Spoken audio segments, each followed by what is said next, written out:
শুক্রবার গভীর রাতে প্রায় ৩টে নাগাদ গর্জি বাজারে ভয়াবহ অগ্নিকাণ্ডের ঘটনা ঘটে। এই অগ্নিকাণ্ডে বাজারের অন্তত ৬টিরও বেশি দোকান সম্পূর্ণভাবে পুড়ে ছাই হয়ে যায়। আগুনে ক্ষতির পরিমাণ কয়েক লক্ষ টাকারও বেশি বলে প্রাথমিকভাবে অনুমান করা হচ্ছে। ঘটনার খবর পেয়ে দমকল বাহিনী ও স্থানীয় মানুষ দ্রুত আগুন নিয়ন্ত্রণে আনার চেষ্টা করেন। তবে আগুনের তীব্রতার কারণে দোকানগুলোর মালপত্র ও কাঠামো রক্ষা করা সম্ভব হয়নি। অগ্নিকাণ্ডের সঠিক কারণ এখনও জানা যায়নি। ক্ষতিগ্রস্ত ব্যবসায়ীরা চরম দুশ্চিন্তায় রয়েছেন এবং প্রশাসনের কাছে দ্রুত ক্ষতিপূরণ ও সহায়তার দাবি জানিয়েছেন।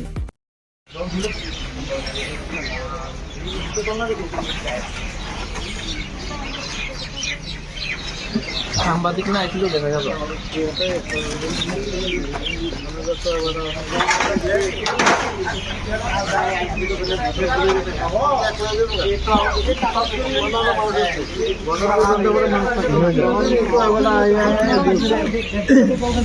একটু আল্লাহ গুনে কত লক্ষ